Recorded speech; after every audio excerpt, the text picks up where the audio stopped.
You are listening to 90.3 WMSC Upper Montclair, the voice of Montclair State. And this is a special week. Welcome to the first show of Alumni Week. For this episode, this is a special episode of a crossover between the past and the present. Today's episode is none other than the greatest hockey show that started it all, Dekes Dangles. I'm your host, Tommy Bavaro, alumni class of 2022. Joining alongside of me are three special co-hosts, or I should say / guests. At microphone number 2, we have, introduce yourself. Connor Cupen, what's going on, guys? Breaking the ice. I'm sorry. Legendary. I accidentally put you on a little late. Could you do that again? I'm Connor Cupen, host of Breaking the Ice, here on 90.3 WMSC Upper Montclair, and this is the greatest crossover episode in the making. Let's keep it rolling. That's right, and we got also 2 other guests. I'm going to start with you. Introduce yourself. Peter Fifoot, Senior, and the former host of Dekes Dangles, the show that started it all. That's right, and then we got none other than our last one. Introduce yourself. Campbell Donovan, class of 2023.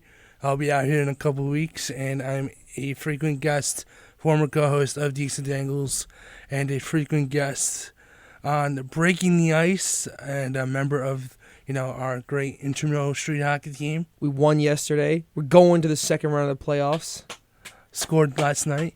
We're coming, Kappa Sig. That is playing against frats now? That's what's going on? Oh, okay. That's the deal, Here we go. It's going to be awesome. All right, and welcome to the show. I am excited to get started. So, gentlemen, let's kick it off, or I should say, drop the puck with some exciting hockey to talk about. We got to start. We're Montclair State University in northern New Jersey. So even though there were some incredible games last night, that Edmonton series keeps wanting to go past regulation every time. But we got to talk about the Battle of the Hudson. We have to start that way, and then we'll branch into other topics around the league. Well, the Rangers have been the better team. They are a tougher team. They have been fantastic on the power play. The forecheck worked for them real well. Tarasenko has been great. Kane was a good player, but I don't know if you had heard after Game 2, the Devils didn't come on the ice for practice. Yeah, I saw that. It took them 40-something minutes 45 minutes. Like you know why, Connor? They said it was Lindy Ruff was giving it to them and say, hey, I coached in the Stanley Cup final in 1999 against guys like Brett Hull, Joe Nieuwendyk, right? I coached against the Dallas Stars, where I coached in pivotal games against Patrick Kane and Vladimir Tarasenko in the division. I've coached over almost 1,000 games. I played 9 years in the league. I know what it takes to win. You guys are young. You guys don't. One of the youngest rosters in the league. If you want to not be swept into embarrassment, you need to listen to me. Well, the Rangers were still a good team in that game, but they listened. They fought. Akira Schmidt had a great game, but I think a lot of people said, the goaltending change helped. I kind of don't agree, because I think if Akira Schmidt had played without the stylistic changes, the Rangers would have won 4-1, and Schmidt would just be like, okay, it doesn't work. What happened was he had a great game, and the Devils put on a forecheck. They were physical. The Rangers couldn't get to the puck. A lot of Ranger fans are upset about that. I don't think that was really a bad game by the Rangers. I honestly think that was a perfect plan for the Devils, and one of the things I kept hearing about the Rangers was, the Devils are a great team, but they don't have an elite goaltender. That's true. They don't not to the level of Shesterkin. They don't have a great defenseman. Well, they do. He was injured. He didn't play the last 2 games. Well, he came in Game 3 and scored the overtime winner. Dougie Hamilton, why he was paid all that money, and we got a series coming in tonight, Game 4. That's right. Wait, so honestly, that really wasn't the, from what I heard, why it was 45 minutes late. Travel plans were an issue, but, it gives them an extra time, to talk to the team and, regroup as well. And like you said, Pete, Schmid really, leveled up in the Garden, and, he really changed the course of that game, being calm and, making saves and, getting into the zone where your first ever playoff game is in Madison Square Garden, and you're down 2-0 in the series, and you stop 35 to 36 shots and get a win, and all the momentum is there for you to start tonight, especially in Game 4, where you have a chance to tie the series back up, go back to the Rock, and have a best of 3. And, with Dougie Hamilton, he really wasn't, a factor in these first 2 games, and then he scores. Like you said before. Also, Jack Hughes, wasn't really a big factor in his first 2 games. And he scores the tying goal on the power play. And the Rangers, everything was for them to, put 2, 3, 4 goals, in that second or third period, and they didn't. And the Devils played to their strength, played to their game, and beat the Rangers, where you had 4 blue shirts eyeing Jesper Brad, who makes a great pass to Dougie Hamilton, and Dougie just puts in the spot where Igor can't snag it with his trapper, and it goes bar, and into the back of the net. And now the Devils need to win this game tonight to even the series, and not thinking about being down 3-1.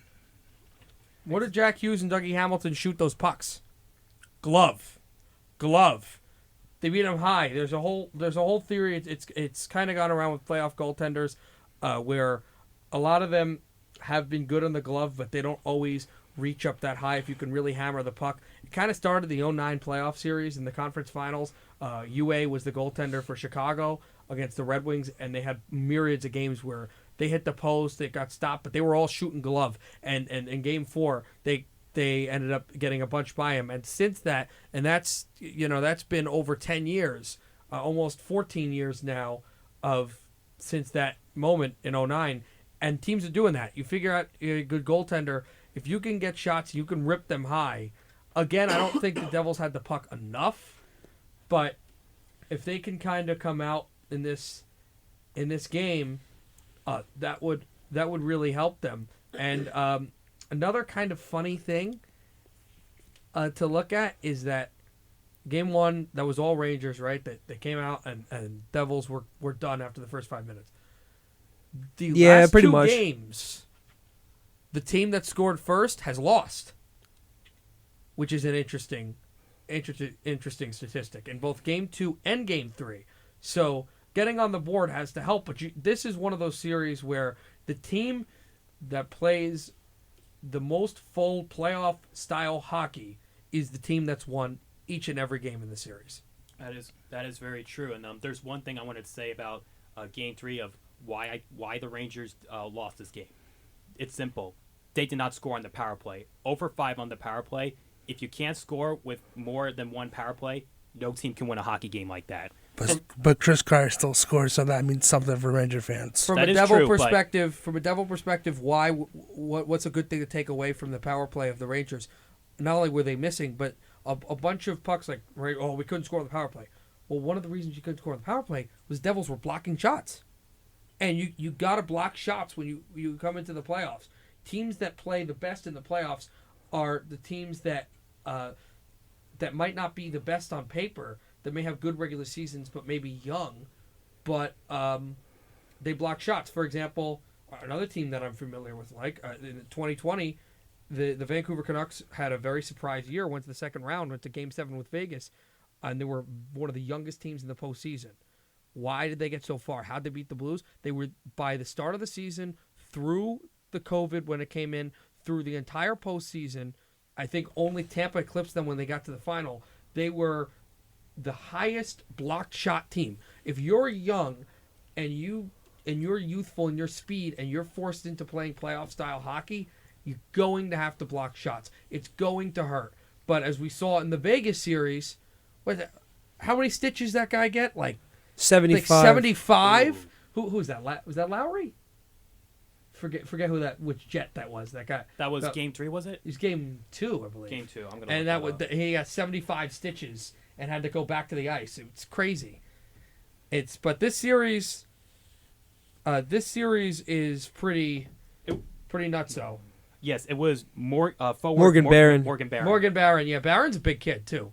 Barron is a big kid. If you've watched him with the Jets, he is a big a big guy, and that's a good transition. That's going into that next series that's happening. And Barron's 6'4", yeah. yeah, boy. I mean, it's not like Charo who's 6'9", I but mean, yeah. but for a young kid, like he's a big forward. They staple him in because Vegas has a size advantage. This series is very strange. Obviously, those who know me know I have an angle in this. I root for Winnipeg. But this series is very strange in the fact where Vegas leads the series, and they have had moments. They have had shifts where they have dominated. Yeah, game 1, they got smashed. I don't feel like they have had a fluid game where they have dominated. Even game 2, they had to come back. They had to come through late. Stone had the breakaway. Game 3, there was that period in the second period where they were crushing Winnipeg. Once they got to the third period, the Jets came in waves. Wheeler got one. That chop at puck. They almost blew that whole game, yeah. Happened, yeah. And they just got it. That was just the only reason they won that. That was a bad turnover. Amadio was great. The only thing I'll say from a Jet perspective that they're not getting done is, guys, Campbell, they can't stop Eichel. They cannot stop Eichel. I mean, every time Jack Eichel touches the puck, he's dumping it and chasing it by himself. And he's creating great puck presence where he's finding his blue liners or going to the circle and just finding space to shoot. And, now we see what potential Jack Eichel has when the moments matter in the postseason, in that second season. And you're really seeing, him shine, on the spotlight.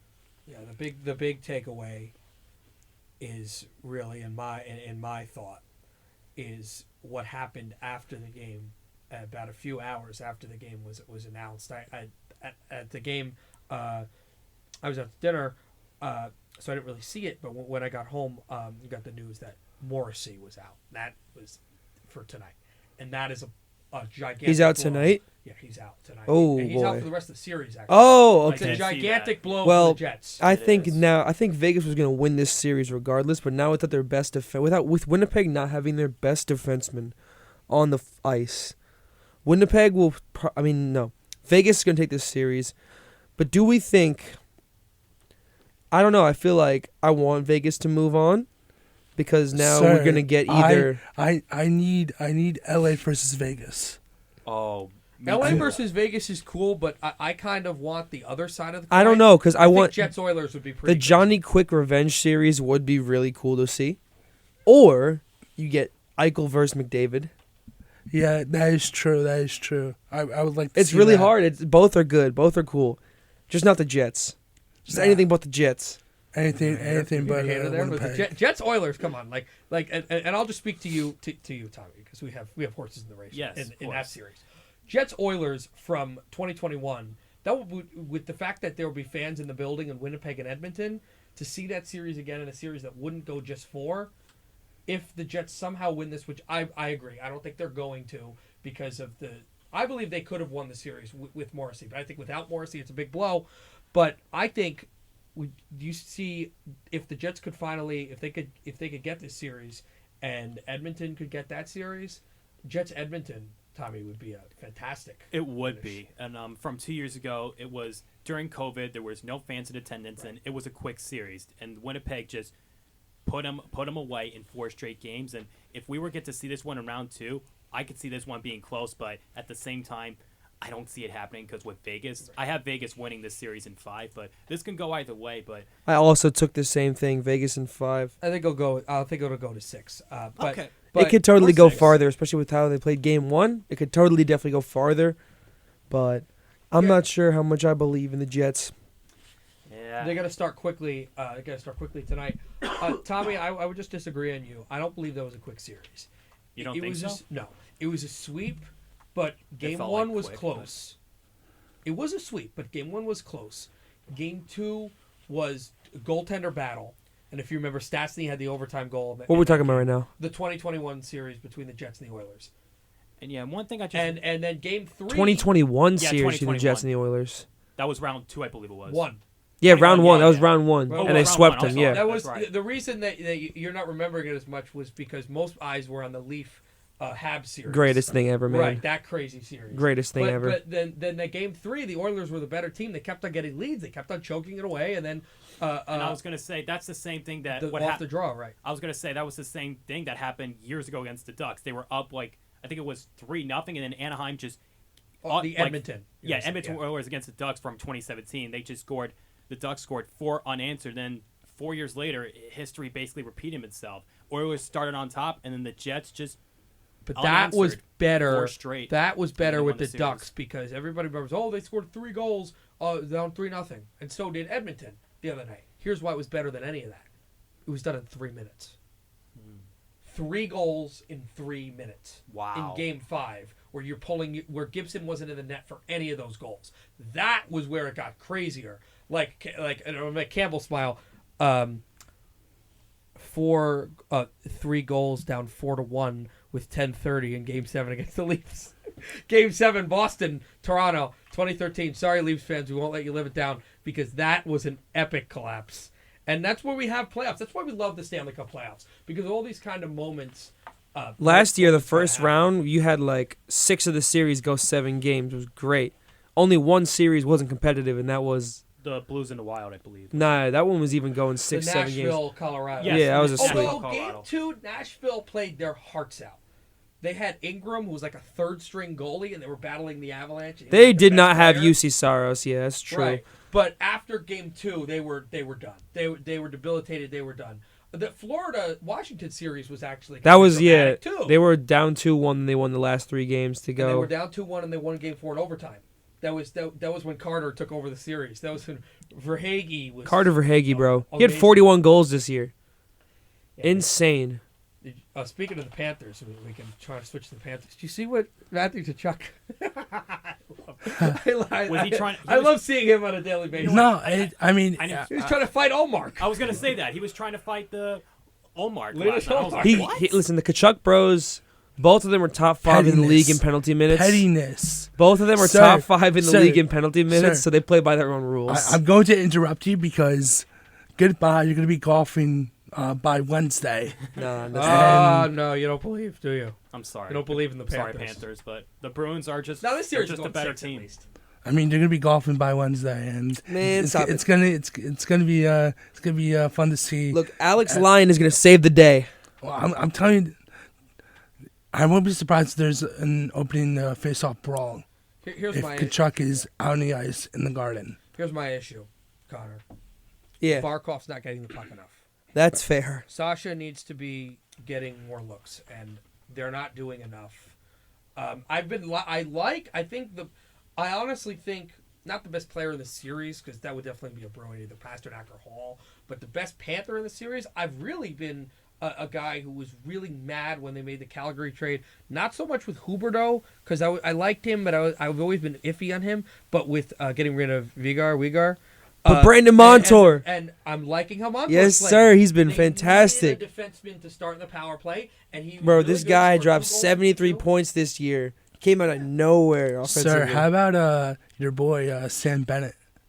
Also love him too, bro. That goal in Game 3 with that banging. I've also noticed this with Tommy, but also Tommy has casually watched this series. All 3 of us have very enjoyingly watched the series. So many banging goals. Yeah, man. So many. It's a very physical series. I'm gonna say this, Campbell, especially if you guys play Tampa. This is not a great look to have to constantly be battered because even if you win this series in 5, you guys are coming out banged up. Foligno has got to go through. You had to have a bunch of fights. Frederick, it's been a very nasty series. And, all those Boston goals in Game 1 were all shove-in attempts on Lyon. Oh, it was okay. So the first one was a lucky redirect, with Bertuzzi finds Pasternak. The second one was just a bad save. Yeah. The second one was just an awful save, and then the offense couldn't get going after that. But that game could have totally gone either way. Just a couple things go differently. Totally. Yeah, it's interesting. We'll see Wednesday. And I was wondering, actually, why not Tuesday? It was interesting. And then I went to the NBA, and the Celtics are playing the Hawks on Game 5 with a chance to eliminate. So, actually, Boston has 2 straight days of chances to eliminate lower-seeded foes. It's a party. The South. Then, Yeah. So the Celtics Listen, and then the And then you Bruins. got the Red Sox who are in last place. Oh, yeah. Well, Yeah. The I Rays look at can't lose a game. Yeah. This series, it is the best team ever on paper, the Boston Bruins. On paper, the best team to ever do it. So I understand it's going to be difficult for Florida. But I still believe. That's the spirit I like to see. Well, here's my question: why is Knight not played? Spencer Knight is with the player assistance program right now. Like I don't get that because he to me is better than Lyon. Like the Florida's. No, always it's not. had It's this- not that he's not playing because he's dealing with some stuff right now. Oh, He's with the player assistance program right now. oh, that's fair. But Florida's always had an issue with dealing with their goaltenders. That's one of my problems. Like If without Alex Lyon, they don't make the playoffs. So he's literally but saved their it's not- season. it's not. I don't think he's bad, and I'm not saying he's. Oh no, he's not nothing great. special. Yeah, I'm but he's just had a saying great they're- run. The Yeah. management of the organization with their goaltenders since the Theodore trade with Washington back in the early 2010s has been very bad. Think of what happened with Reimer. They just Jamie Reimer. right. They've always had issues. They got Bobrovsky. They paid too much for him. He was good last year, man. Yeah, but is he? But as any He's not year worth that the you've had him- contract? I hear even you. the trophy winner, the team last year, was he worth the money? Right. It's they've always had Last bad year, goaltending man. organizations. Last year, he might have been worth it. Not gonna lie, he was the best goaltender on the team. 2 years ago was Spencer Knight and Chris Drieger that had the But main share. We're not looking for best goaltender on the team. That's what I'm arguing. I'm not saying. I that- see what you're saying. I need. If you're worth that money, I need best goaltender in the league. I hear what you're saying, In yeah. Florida, who's the best goalie every year? It's Vasilevsky. Like You're right. You know what I'm saying? Like that's and that's not his I fault. would kill for That's not- Vasilevsky, man. That's not his fault. Yeah, I mean, Monster. how they get Vasilevsky is him. Vasilevsky? And I've been hearing reports just to jump to a team that's not made the playoffs because you mentioned Vasilevsky. You know I have to jump on this.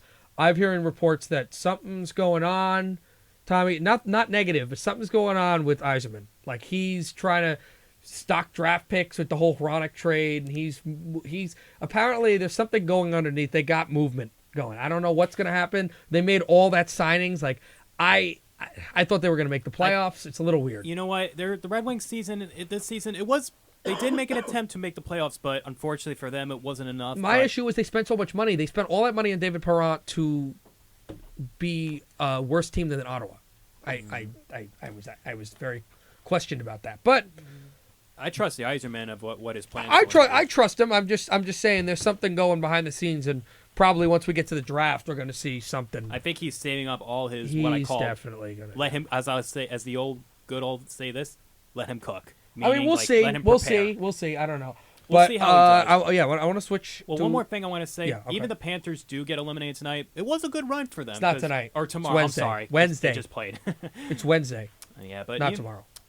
or Wednesday. Oh my goodness, I'm losing track. It's right. As I said, it's every other day, but then it's not tomorrow because the Celtics have a home game. That's true. And they have a chance to eliminate the Hawks. So, as you said, party in Boston. Oh, he's dancing. But it was a good run, a good push for the Panthers. Yeah. And halfway through the You're- season, it was. You're making it like seem like they're done, and I'm saying it, but it's like, I mean, they had a good season, but I mean, both Florida teams altogether they had a kinda bad off season. this year. Altogether they had a bad that season. That was a bad. Yeah, that wasn't a great season. Because last year they were literally almost a 60-win team, and now they've fallen to a 42-win team who just made the playoffs. Last year they were that team. Oh man, Even though they got eliminated second round by a sweep, I remember making fun of you last year, dude. and So- I'm like, oh, little brother got in again, getting swept back. So Oh my goodness! all that That matters was- now. that series was crazy. Honestly, The offense like, just last fell year. off a cliff. That was the whole team last year. Score 4 goals a game, 5 goals a game, outscore your goaltending problems, and they didn't do it in the second round against Tampa Bay. But now against Boston, it's sort of just see what Kachuk and Barkov and Montour, see if they can carry you to the next round or steal a couple more games here from Boston. It's not over yet. My problem was I thought we got the puzzle piece last year after we got swept with Paul Maurice. That I thought we were No, gonna tighten absolutely up. not. Yeah. I thought we were going to tighten up, and watch Florida may actually be one of the powers next year. This might I just hope. be like a Need to come back. right. This might just be like a gearing switch year where everybody's This you is know, the getting- buffer season. getting ready for the system. Everybody's kind of what's going to go on. Like, and we had also a good amount of injuries too. Florida had a good amount of injuries. It was kind of weird. But I want to jump to another series that happened last last night. Connor, I saw you were looking at it earlier, and that really wanted me to jump on this because it's such an interesting series. And what series is that? The Dallas-Minnesota series. Ooh. Fantastic. Battle of the Green. Okay, that series, Florida and Boston are trying hard to make this series into a gruel fest. And it has been since game one. Right. When we double hit Pavelski and double didn't even get a major. No, I know. I'm saying the Florida-Boston series has tried to become that, but it just hasn't been there. What it's trying to become is what the Minnesota-Dallas series is now. That series, the double hit on Pavelski, that sparked everything. It's been physical. And then game 3, the Wild played really great. Kaprizov had it. And then game 4, Jake Ottinger was very, very upset after game 3 giving up those goals. So he went into a private room. He didn't really do this. This is just for fun. He went into a private room, and he went to the shrine of Marty Turco and his answered prayers. Because, oh my God, did you see him in that game 4? All the saves Ottinger was making? 32 saves. And if you saw the breakaways, Kaprizov had a breakaway, stopped him. And then the other funny side note, which is going to be completely bypassed in hockey history because the two teams that did this won each game, was Minnesota hit like 3 posts in game 3. They were hitting posts. They won the game, but they hit a bunch of posts. Johansson hit 2 posts. And in game 4, Dallas hit 3 posts. And I don't know where Dodonov came from. I mean, former Panther. How yes, he sir. came in and that turnaround shot he had to give them the 2-0 lead. Dallas played a great game. Minnesota played a great game 3. We thought the series would go 6 or 7. It's squared up where it is. I still see this going into 6. I have, is it Dallas? Yeah, I picked the Dallas Stars to win this in 6. Well, and I picked Minnesota to win this in 6, and we'll see what happens. The Wild have more experience, and each game has really shown its competitive edge and has been tight, except for that debacle in game 2. And the reason that happened was because Dean Evison, just the opinion of me, not the show, is that was moronic to put in Fleury. Why? And I know why. It's, we had Gustafsson as a young kid play double overtime. He played too much. We need to rest our goaltenders. Hockey analytics, not in the playoffs. You're up 1-0. And then that misplay by playing Fleury in that game 2, that was bad. Yeah, really, that is not a good look for the Wild from that. What do you think about that, Campbell, that coaching? I mean, you talk about, Dean's presence and, he demands a bunch from his players. But also, if you look at the board as well, he demands a lot. And Sagan got ran over last night during the game. And, Andre played well last night. And this series, I think, could go into 7. They were giving it to Hakanpää. Did you see that? They were giving it to him. They were hitting him. And, it's funny is playoffs, you get depth players who have playoff experience, and they end up making plays, and you go, oh, they're on a new team. What are they doing? Klingberg scored in that game, and I don't know if you saw that third goal in the LA game that made it 3-0. Or no, it's the fourth goal that made it 4-3.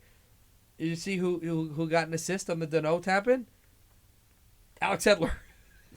Former Vancouver Canuck just ranging around and throwing pucks to the goal. Like, this is where you go get a defenseman. It's like, well, he only scored 5 points in the regular season. Why do we have him for this moment? You put him in the playoffs and you start getting these experienced guys. That's why I knew that the Rangers were going to run on the Devils at first and a few of these other teams, because you have experience. If you can get to the playoffs, that you're going to be good. Connor, did I not tell you this on Breaking the Ice? Say what? That the fact that I told our pals Daniel Moya and Justin Brady that I did not want to face the Rangers. Yeah, you said this in round 1. And you have said this for sure. On the record, I've said that. And, I was worried after game 1 and game 2.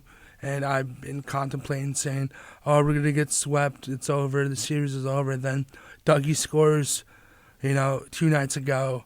in overtime, and I'm like, okay, there's a chance. There's a chance that this can happen tonight. Schmid's in net, maybe some roster moves, maybe, out of the blue, maybe Luke Hughes. Here's what scares me. Okay, go ahead. Here's what scares me. It's giving me deja vu. It's giving me deja vu. Almost like 13, 14 years. 15 years of deja vu in the past. No, there's no Sean Avery waving his stick, but I'm seeing a lot from the 08 series. If you guys have seen film or have no information from the 08 first round between the Devils and the Rangers, the Rangers come in waves with a bunch of former Devils, Scott Gomez. Then the Devils come in Madison Square Garden, play a good game, win in overtime. John Madden had the goal, and then they fall flat in Game 4. And then they fall flat in Game 5. I'm getting that feeling because the Rangers are going to come out flying tonight because they got the home crowd behind them and they know they don't want to go to New Jersey best of 3. They'd rather have a stranglehold. So it's so like this series and the Dallas Minnesota series and the LA Edmonton series is so razor thin margins. They're so close. It's like I won't even be mad if the Devils lose this series to the Rangers because I was expecting this from the beginning, and I would have been perfectly fine if the Devils played, Carolina or Florida or whatnot. I would have been fine with that because I knew the experience wasn't there, and I probably knew the Devils maybe weren't going to get far into the playoffs. But you never know what happens. The Devils could tie it tonight. Great. If they don't, they are. Yeah, this is a huge game. They're going to get absolutely embarrassed on home ice in Game 5 if they don't win tonight.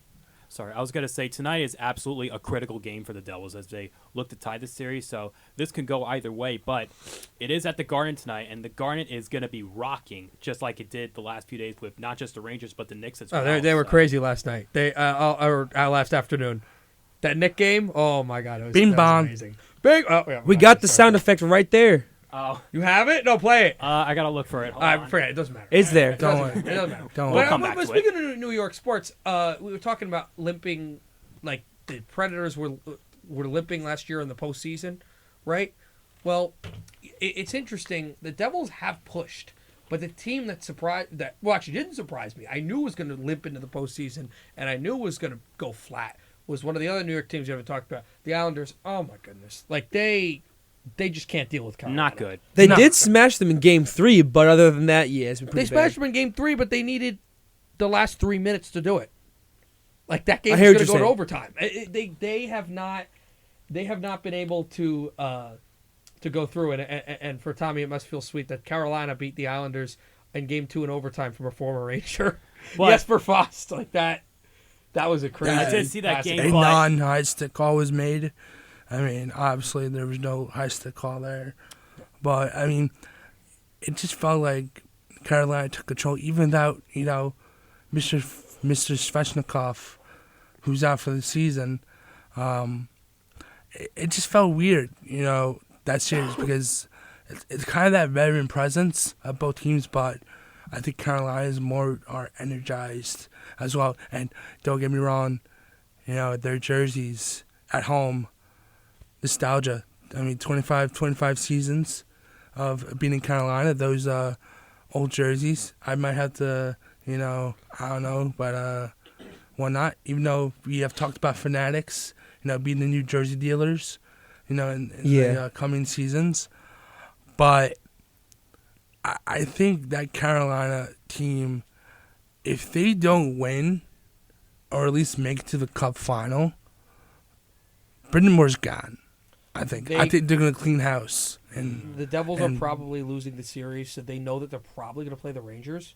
And after last year, where they won every home game except for the home game they needed to win, Game 7, I feel like they know that they're likely going to play the Rangers, and they know that they got to beat the Rangers. Not to mention, until last night, Carolina, right? Yeah, the Hurricanes, I was going to say, until last night, they were on an 8-game road playoff losing streak. No team could go into playoffs like that if you don't win at least one road playoff game. Not only were they on an 8-game road losing streak, but I'm gonna follow you even more than not just the 8 games. but they hadn't won a road playoff game in regulation since Game 2 2019 second round against the New York Islanders. Wow. They hadn't won a road playoff game in regulation, and that was the only road playoff game in regulation they even won that series that year, because the other two road playoff games that they won was in Game 1 of that series, which was in overtime, and Game 7 of the Washington series, which was in overtime as well. In fact, the last time they had two regulation road playoff wins was in 2009. That was the last time they did it twice with road regulation playoff wins, the year they went to the conference finals. That's how crazy it was, how important it was that they got In not only 09? the Game 4 win, but In 09? that was the last time they had two road regulation playoff wins in a single season. Yeah, I mean, if you talk about that series, I mean, the game winner by Scotty Walker, then, you know. Right. But that was in overtime. But, Well, yeah, but Tomarucci and Eric Stone, Game 7 in that quarterfinal. Oh, man. yeah, and actually stung. that Game 4 actually counts as a regulation win, because that was the terrible game where they interfered Marty, and then the puck went in off the Hedekin or whoever shot that puck from the point. I mean, Or Seidenberg. it was still a slight bump, but yeah, I remember watching that video over and over and over, and I'm like, it's just slight of bumps, and I get why, you know, it should have been called, but you know, maybe it changed the series, I guess. Yeah. But if you're up 2-1, you got to close the game out in a Game 7. Yeah. Back in the day. What was and- funny about that series with sports broadcasters was that's where I love bias, because I can't remember the name of him, but the one that he's still the color commentator for Carolina. He was like saying how it's disgraceful for Brodeur to go to the ref, and Chico Resch is like, they got to call a penalty. It's like, wow, the bias here. Yeah, and Marty was frustrated that game. He just slashed his Smashed stick his stick after off he the talked to boards the because ref. now it's a tie series. And what was really interesting about all that was that excluding Game 1, if you count that game as a buzzer beater, basically counts as overtime. All the last three games, it all ended in extra session, if you're going to count that as an extra session goal. But yeah, Carolina's been waiting for this moment for a while, and Ken, I would like to give an official award. I can't give awards, but we're pretending. Why not? Okay, official award to the Islanders and the Canucks for weirdest trade of the year. That Horvat trade, like that, has benefited no one. He has not synced with them. Yeah, I've heard one thing about him. And I can give you the Vancouver perspective. Bavillier hasn't played great either. They're just going for the picks. Bavillier played down the stretch. He had some big goals, but he really hasn't been the guy, and he might just get traded. So that's just a weird trade for Lamoriello, to make that trade. It's just a strange trade, and then for Vancouver to do that. It didn't make sense to me when I saw Again, the trade I have my either. own gripes with the Canucks. The Aquinas family, I don't know what they're doing. That's a whole other thing. Well, I get trading for Bavillier, but here's the one thing I noticed about the trade. They traded Aatu Ratti. Aatu Ratti, which I liked. I like that trade. That's the one big thing I don't agree with. For the Islanders? Yeah, I don't agree with. Well, I letting don't care. him go. I love that because as a Canuck, from the Canuck perspective, but yeah, for the Islanders, yeah, that's a strange trade. And Horvat has had a bad series, and he had one goal last night, and that was kind of garbage time. They were only down 5-1. Yeah, he it gets doesn't a matter. break, and he just fires it. And it's like, you got your first playoff goal, but the But at game's what already cost? over. At what cost? It's garbage time, that kind of thing. And now, you know what? We've talked a lot. I think we got to go into it because it's a lot of people are wondering, even if you don't necessarily like, you don't necessarily like the West Coast, we got to jump in that Edmonton Los Angeles series. Boy, oh boy, What a game that What a was last series. night. And What a series! Yeah, what a series. Well, game one itself. Game 2 I don't remember too well, but Game 1 was a heartbreaker. But for the game Oilers. 2 was back and forth too, right? It wasn't completely Oilers. Right? Am I correct? I'm gonna look into kind that. of pushed back a little bit in that game. Like game 2 wasn't a blowout; it was a competitive game. And then game 1, obviously, the Oilers were the far better team. But then the Kings brought through Arvidsson. He had a Game big 2 goal. was tied going into the third. Yeah. Right? Yeah. It was a tight game. It was a tight game. and then game 3. Okay, I'm gonna be honest with game 3. That was a great game. I thought it was really good for Trevor Moore. I don't know if you know the story about Trevor Moore, but Trevor Moore was drafted by the Toronto Maple Leafs, and he has been a good player for them. He was in the Muzzin trade, the whole deal. Most guys, hockey's still big in Canada. Most guys are Toronto-born, whatever, and they want to play for the Leafs and the whole thing. Well, the funny thing with the Muzzin trade was Muzzin was actually, he was drafted by LA, but he played for the Junior Leafs. He was born in the city of Toronto, wanted to be a Leaf his whole life. Trevor Moore, one of the young players, he's not from Toronto, believe it or not. He was the opposite. He's from right outside of Anaheim in LA in Orange County, and he got traded to, that doesn't happen where you get a lot of California kids traded out there. He was drafted by a Canadian team, got traded to the Kings, his hometown team. Yeah. And it was big for him as an LA kid, technically Anaheim, but he never rooted for the Ducks. He was rooting for the Kings for whatever reason. It's a boyhood team. And you hear it all the time in Canada, like Tom Wilson and Theodore had a big goal in the playoffs against the Canucks. And there was somebody last night who had a big goal who had a big goal against a Canadian team. I don't remember. It was not Colasar. It was Amadio. That's what it was. But when Amadio scored, he was from Manitoba, and so you hear that a lot with Canadian players. But this is a California native kid at the side of the net who scored a big goal, and for him to get his first playoff overtime goal in LA, that's awesome for him. I just kind of want to finish this quick because I wanted to preface the main point. I watched the Byfield battle. I don't know what everyone was so upset about with the no call. Did you guys see the Game 3 overtime with that whole thing? Or tripping call? Yeah, Tripping I didn't call, see that. that's- I didn't think it was that bad. No, I didn't see it either. Campbell, did you see it? The call, yeah, he had his stick. I listened to the game, but he had his stick. Byfield had his stick under another stick. They said it was like high. It was a high stick, and then Moore was at the corner of the net, and it went in. And it was just a fluky thing. And then last night's game, I want to preface this, and then I want you guys to jump in on this game. This Before game we was get awesome. moving, I have breaking news to share. Oh, okay. 36-year former Flyers, Sharks, and Rangers defenseman Justin Braun has officially announced his retirement from the NHL. Yeah. He walks away with 199 points in 842 games with the Sharks, Rangers, and Flyers. So what are they going to do with that cap space now? That's going to be interesting. If Fletcher's gone, that'll be weird. Yeah. It'll be interesting to see what the Flyers do with that cap space. Congrats to Justin Braun on a great career. Oh, yeah, I mean, made the Stanley Cup final once. He had a good career. But as a ranging defenseman, big defenseman.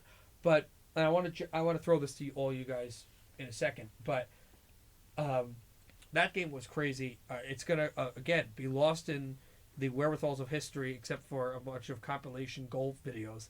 But that Kopitar goal to make it 3-0 was a really great goal for him to get out of the series, and he kind of twisted it off the backhand, and that was a great goal for them. Now, I am hearing everywhere on social media and in Kingsland, we choked, it was terrible, 3-0 lead.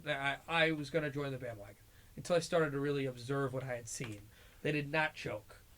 They did not choke that game away. Here's what happened.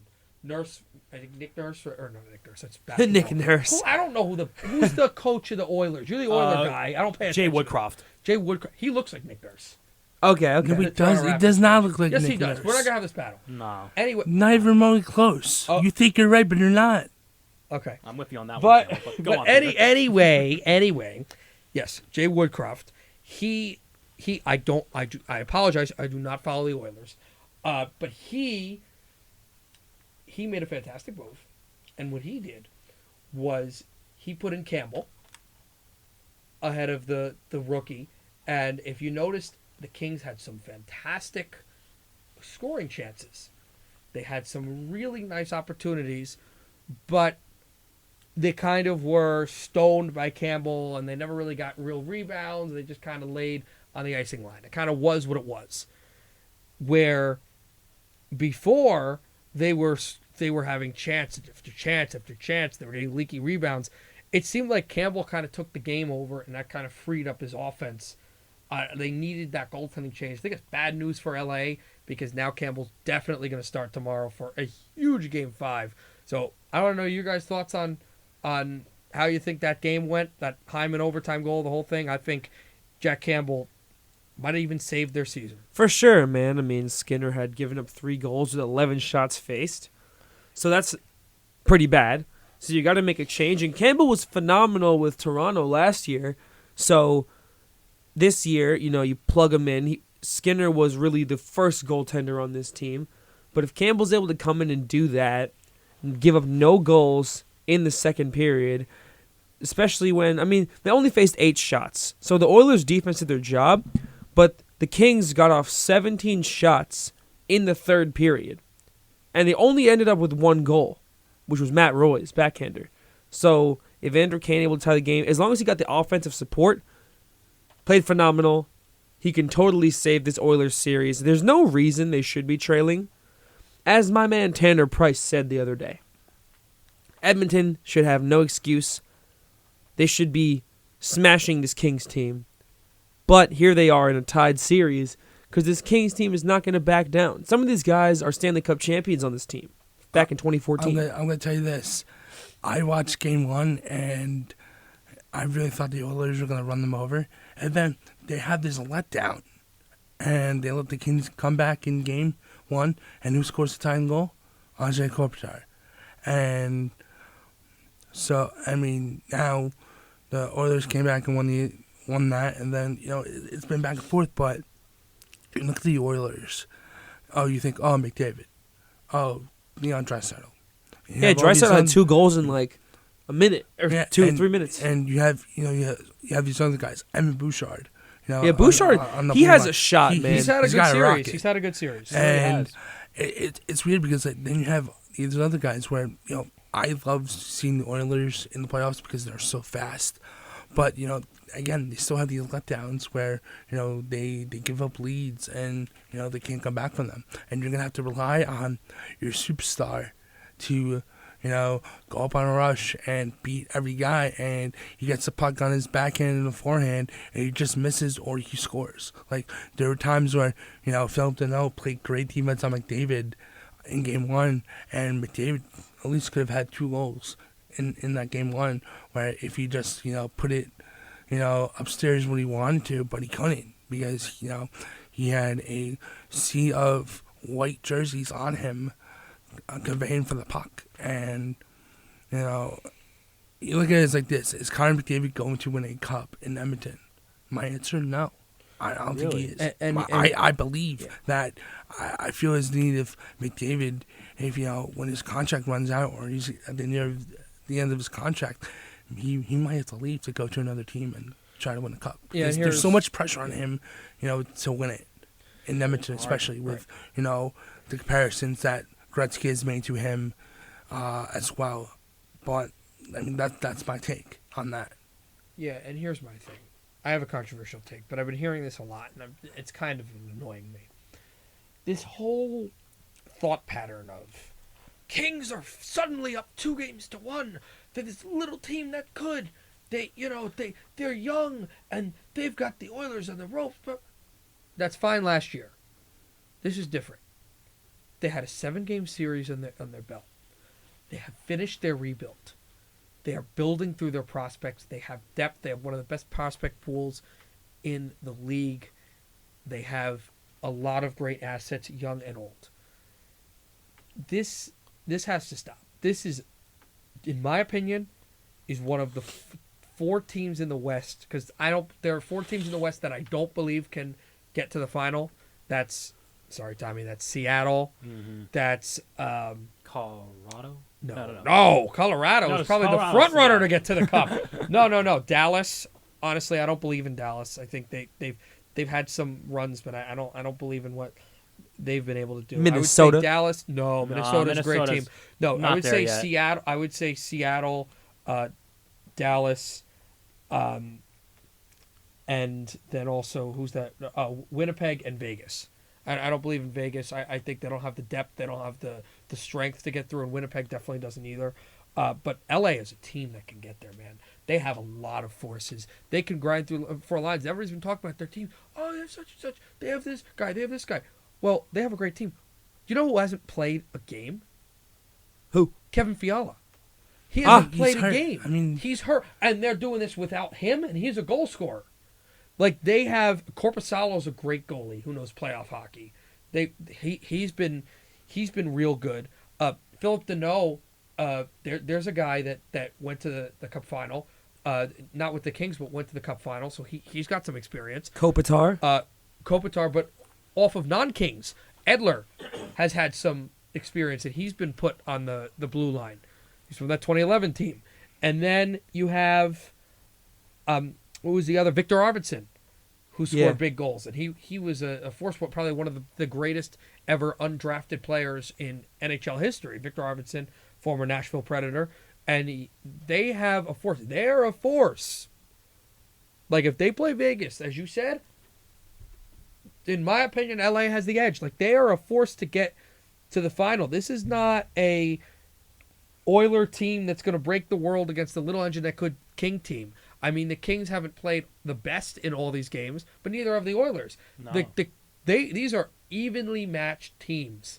These are very close teams that both could, I don't think either could win the Cup, but both could get to the final, win the West, and they're battling it out, and one's going to be gone in the first round. I'm guaranteeing the team that loses this series doesn't deserve to lose in the first round. Is this Kings team kind of remind you of 2012, 2014 a bit?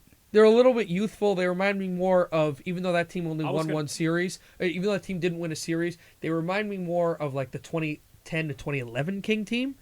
But they're getting there. They're definitely getting there. I want to pick up for what you said.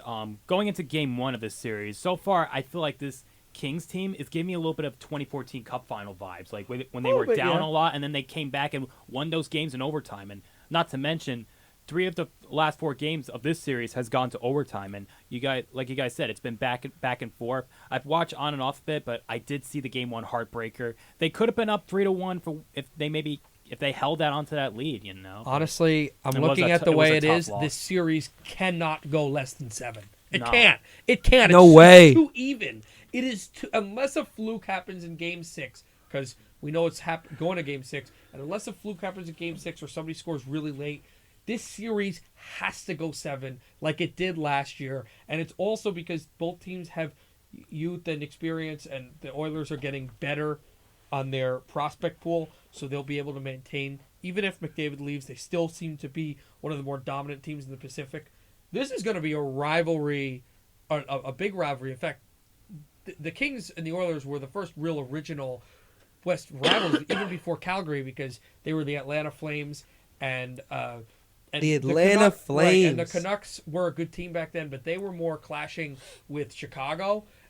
And so LA and Edmonton kind of rose as the 2 real rivals against each other, because Winnipeg kind of lost up when they entered the NHL. And the first playoff series for Wayne Gretzky was against the LA Kings. So this seems like just the perfect rivalry for the next couple of years, because these teams, they have the perfect thought. They're defensive. They're great. They're getting great at goaltending. They've got great defense. They have great history. They have great fan bases, and they do not like each other. So this is going to be a fun series that, in my mind, has to go 7. I hear you. I can see it's going into 6 or 7. It can't go 6. It has to go 7. The way it's going. But I was going to say, I did have the Oilers winning this in 6, but with the way the series has been, I think this is going to end up in 7 games like it did last season. I mean, Tommy, it's a tie-up. Like, I know your allegiance to the Oilers, and that's all good and fine, and that's great. But you know, as a hockey fan, that you can't call this series right now. This series cannot be called. Can't be called off yet. We're halfway through this series, and there's way more to go in this. So. Game 5 is going to be amazing. In the City of Festival, City of Lights, Edmonton, Alberta. No question that Game about 5. it. Now, honestly, I mean, if you could say this, you know, the next series probably, I kind of, you know, I'm liking it.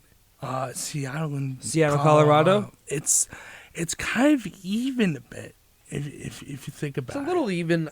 I just think that Colorado's starting to get Seattle. They're starting to figure out how to beat them, and that's bad for Seattle. Yeah, but They're starting to beat them. But Seattle also has done something crazy that nobody really does against the Avalanche in playoff games. Beat them at home.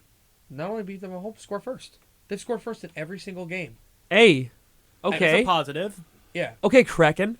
And that and Matty they had an Beniers. interesting mix, and it's kind of funny because in the regular season he really wasn't.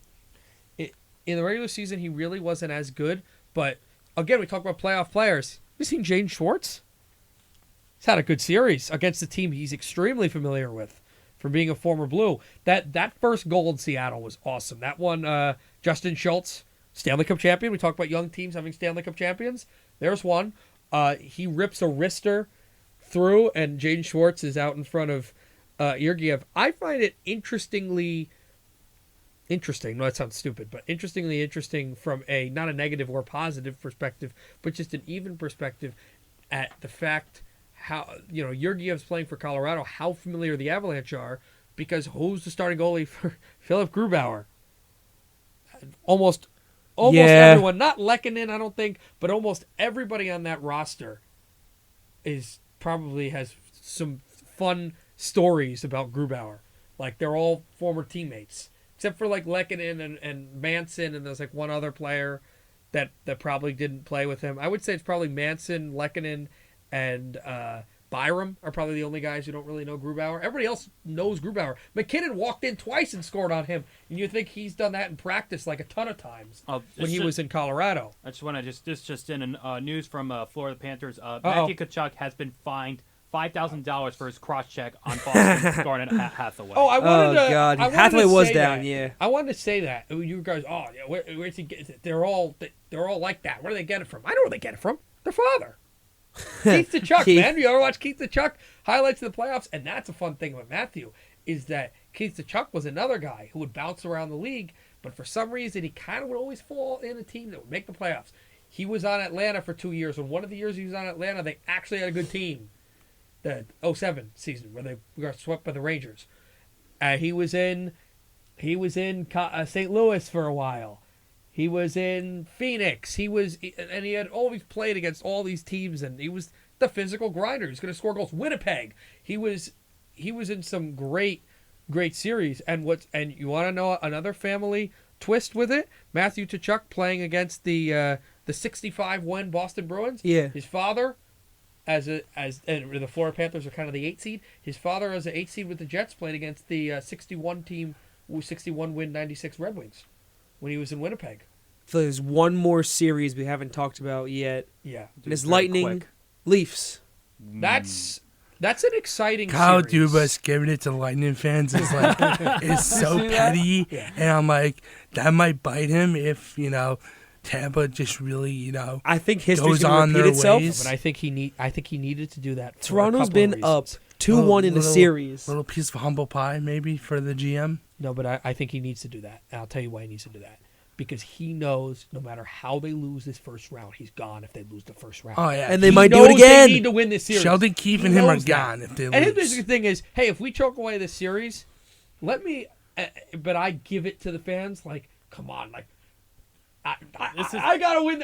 He's nothing to lose. He has nothing to lose. He knows the only way is they win the series. And even if they win the series for the first time in 15 or not 15, 2004 in was 20 the last years, time they won whatever, a series. and 19 years, and they lose to the Bruins in 4, like he knows he'll still probably be gone. So he's got nothing to lose. And the Leafs have had a great series. The Lightning have had a great series. That's another one where it's kind of tight. Yeah, this is going to be a very tight series, but I could see this. I think Toronto should finally get over the hump, but this is not going to be an easy series. And if they don't make it out the series, then this is probably going to be it for Dubas and Keefe. So Right. we'll see where it goes. So before we go, I think we should do some predictions and scores for tonight's games. Yep, as we approach the top of the hour here on 90.3 WMSC Upper Montclair, the voice of Montclair State. So we're gonna leave the big one for last. But we'll start with the other 7 o'clock game. That's Lightning and Lightning and Leafs. We just mentioned them. Lightning 5-3. Who gets the game winner? Huh? Who gets the game winner? Oh, Stamkos. Campbell? Lightning 4-2 Nikita Kucherov. Tommy? Good pick. I'm going with Lightning. I think this one will go to overtime again.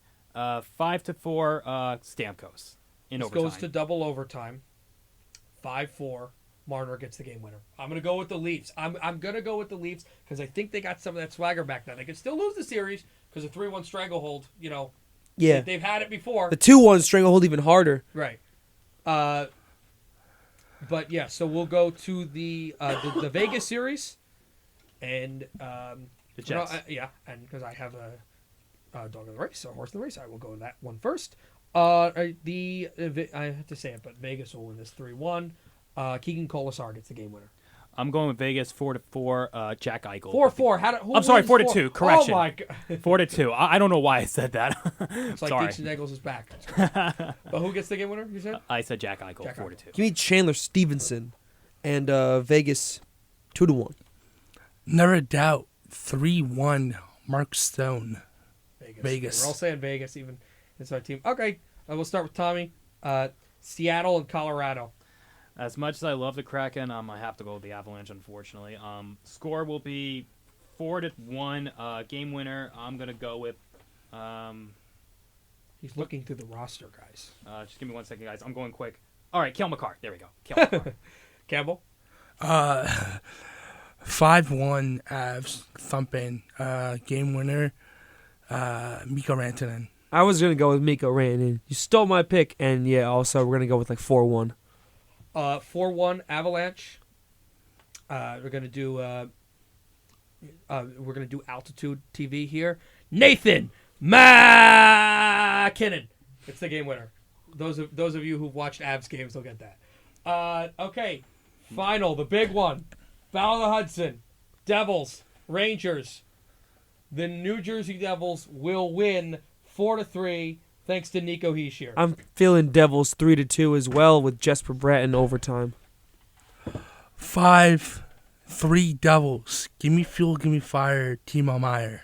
Oh, it's Timo time, but not in Yes, overtime. it is Timo time. not He's in going overtime. to score tonight, and he's been waiting to score a goal. And then Tommy?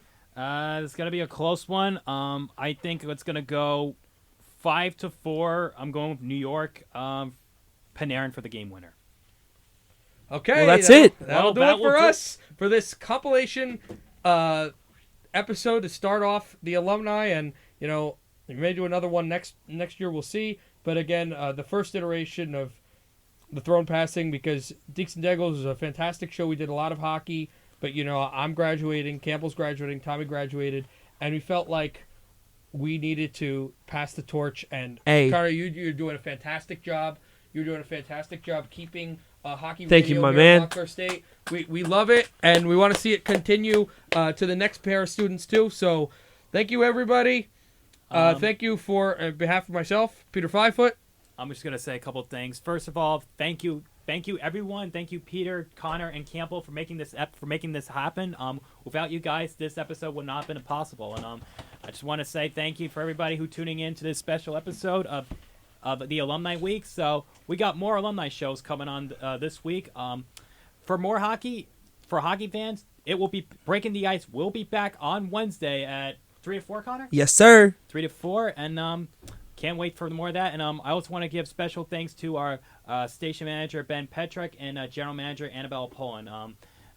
Without them, I would not be here. And I am so happy and proud to call WMSC my home, my radio home, and I'll forever cherish the memories. And with that, we're going to end Dekes and Dangles on a note. Thank you again, everybody tuning in. Thank you, Peter. Thank you, Connor, and thank you, Campbell. And You're welcome, my Peter, boy. you have one more thing to say? yes, let's all do it together. As we always close it out, we'll say happy hockey. We're going to do it on 3. 1, 2, 3. Happy hockey, everybody. Have a good one. Go Red Hawks.